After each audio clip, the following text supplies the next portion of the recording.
Salve, rapaziada, aqui é o Ryan Santos, direto do meu novo apartamento em Barcelona. E hoje temos mais um comentário sobre o Mundial de Clubes. Todo dia eu tenho feito a minha análise do Mundial de Clubes, de quem está na Europa, está presenciando o Mundial de Clubes pelo ângulo dos europeus.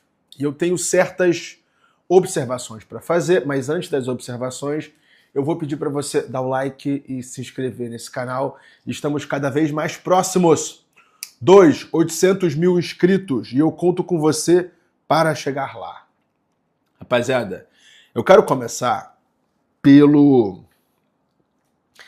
jogo que deu 100 pessoas no estádio. Oficialmente foram 3.400 pessoas, mas dizem que deu cento e poucas pessoas no estádio, que é o Ulsan Hyundai e Mamelodi Sundowns. É mais uma evidência daquilo que eu falei em outros vídeos. O Mundial é o produto certo no país errado.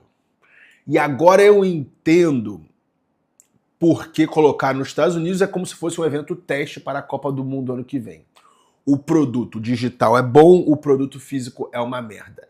Cara, estádio de 25 mil pessoas, que não é tão grande, colocar cento e poucas pessoas no estádio, não adianta você falar que teve um tornado, teve problema de clima lá. E uma coisa que me fez lembrar, ó, o camarada aqui postou uma foto disso aqui, ó. Irã 0, Nigéria 0, a Arena da Baixada, 40 mil torcedores.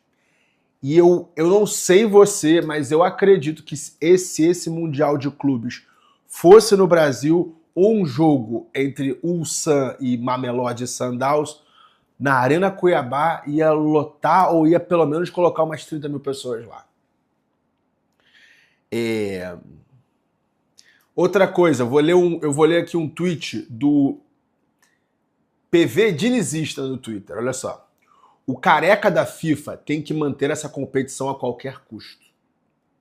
Nos próximos anos, europeus vão chorar para não jogar.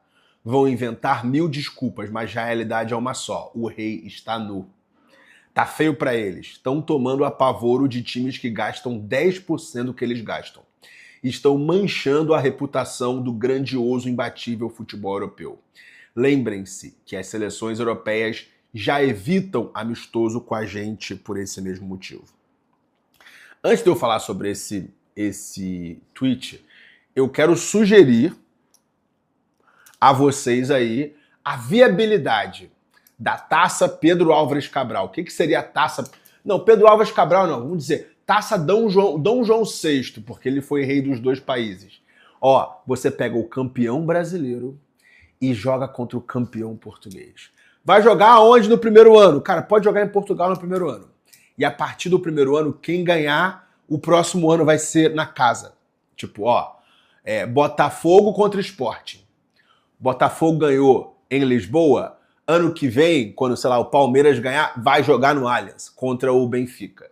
Cara, seria muito interessante uma Taça Pedro Álvares Cabral.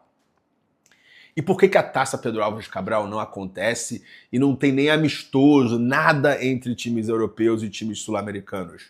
Por causa do eurocentrismo. Eu já falei aqui algumas vezes que na minha infância não existia tanto esse eurocentrismo, porque, a Champions League não era relevante. 2, nossos times eram melhores que os deles.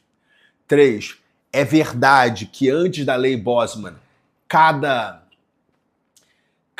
campeonato podia ter só 2, 3 estrangeiros. Por exemplo, o Zico jogou na Udinese, porque os grandes clubes italianos não tinham vaga para um terceiro estrangeiro. E os caras que já estavam lá, estavam mais estabelecidos. Júnior, capacete lateral, jogou no Pescara. Na minha infância, vamos lá, eu nasci em 90. São Paulo foi campeão 92, 93. Brasil campeão 94. O Vasco perdeu pro Real Madrid, mas fez jogo duro com o Real Madrid. O Vasco ganhou do Manchester United. Então, tipo, eu sou de uma era em que os brasileiros vinham aqui na Espanha jogar Ramon de Carranza, jogar Teresa Herrera e dava sapatada nos europeus. O que aconteceu nesse meio termo? Cara, aconteceu o tal do eurocentrismo, que através de artifícios subjetivos fez com que nós pensássemos que os europeus são superiores a nós. E não só no futebol, em tudo na vida, entendeu? Então, uma outra vertente foi a introdução do FIFA. O que o FIFA fez? Que na minha infância eu jogava Ronaldinho Soccer 96. Pirou! Perigo! Saque do goleiro. A partir ali do início, meados dos anos 2000, as pessoas começaram a jogar FIFA mais frequentemente. Okay? Não era nem o Wing Eleven mais, era FIFA.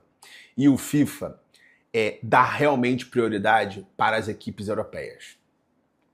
E faz com que essas equipes europeias tenham jogador com nível 90, 80 e as equipes não europeias tenham jogadores de 70 e 60. Então, isso faz com que, isso lava a mente da criança e do adolescente que joga FIFA, que, cara, os europeus são melhores que nós. Então, vamos voltar aqui pro tweet do nosso camarada, ó. A realidade é só uma, o rei está nu. Tá feio pra eles. Estão tomando apavoro de times que ganham 10% do que eles ganham. Estão manchando a reputação do grandioso, imbatível futebol europeu. Rapaziada, eu dou o braço a torcer e digo, tem 4 times que são gloriosos e imbatíveis nesse campeonato aí. É o City, é o Real Madrid, é o Bayern e o PSG. E eu acredito que são os 4 que vão chegar nas semifinais. Mas de todo o segundo escalão, não tem ninguém especial. E aí eles vão dar a desculpa de que ninguém quer estar jogando ali, estão de férias. E a desculpa de estão no final de temporada. Só que pegaram a média móvel, pegaram os últimos 12 meses, Flamengo, Botafogo, Palmeiras jogaram mais jogos que os europeus nos últimos 12 meses. Então, a desculpa de estar em fim de temporada e tá esgotado fisicamente não encaixa. Porque o brasileiro tá esgotado fisicamente também. Entendeu? O que eu acredito, aqui na Espanha tá tendo um bate-papo do Tebas, que é o presidente da Liga. Ele fala assim, ó, eu vou lutar com todas as minhas forças para que este Mundial nunca mais aconteça. Entendeu? Por que isso? Rapaziada, no fundo, o maior rival da FIFA não é a NFL, que compete com o produto de futebol americano. O maior rival da FIFA não é a NBA, que compete com outro esporte, basquete. O maior rival da FIFA chama-se UEFA. Ok? Então, a UEFA, ela vai fazer de tudo para não se equiparar às outras equipes do mundo. Nem dar a margem da dúvida para que pensarem que as equipes delas não são os gorila da bola azul. Okay? Então, o presidente da La Liga, estando tão inserido na UEFA, ele realmente vai fazer de tudo para que este papelão que está acontecendo agora, um papelão entre aspas, porque os jogos foram 0-0, 1-1, não teve nenhuma vitória expressiva de um não europeu em cima de um europeu. Foi um papelão entre aspas. Só que está abrindo os olhos do mundo que existem times fora dos grandes centros midiáticos que podem bater de frente com essas grandes equipes.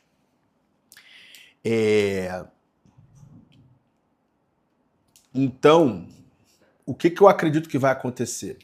Eles vão entrar com um recurso jurídico e dizer, olha só, não pode ter esse campeonato porque os jogadores já jogaram tantas partidas no ano e tal e coisa. E aí, 2029, vão fazer de tudo para tirar o cavalinho da chuva. Vão fazer de tudo para tirar o cavalinho da chuva da FIFA para usar os times da UEFA. E qual é o agravante? O agravante é que o próximo Mundial vai ser na Espanha e Portugal. Então, a ordem natural das coisas é que esse Mundial de Clubes, como evento teste para a Copa do Mundo, possa ser Espanha, Portugal ou, assim, no máximo, Marrocos. O que eu sinto aqui sentado na Europa existe uma corrente na mídia para ignorar essa porra. Exatamente pelo que o nosso amigo falou aqui, ó. O rei está nu. Você não pode, tipo, mostrar para os seus súditos que você é o rei e que você está nu. Eu usei uma metáfora um tempo atrás, que é o seguinte: você, quando é chefe, nenhum funcionário seu pode ver o seu pau. Entendeu? Porque se um funcionário seu vê o seu pau e o pau dele for maior que o seu, você perdeu o funcionário para sempre. Ele já não é mais o seu súdito. Ele não vai mais te respeitar. E é subconsciente isso. Então, eu realmente acredito que... Pô, eu torci muito pro Fluminense. Eu achei que eles deram mole ontem, deviam ter ganhado aquele jogo.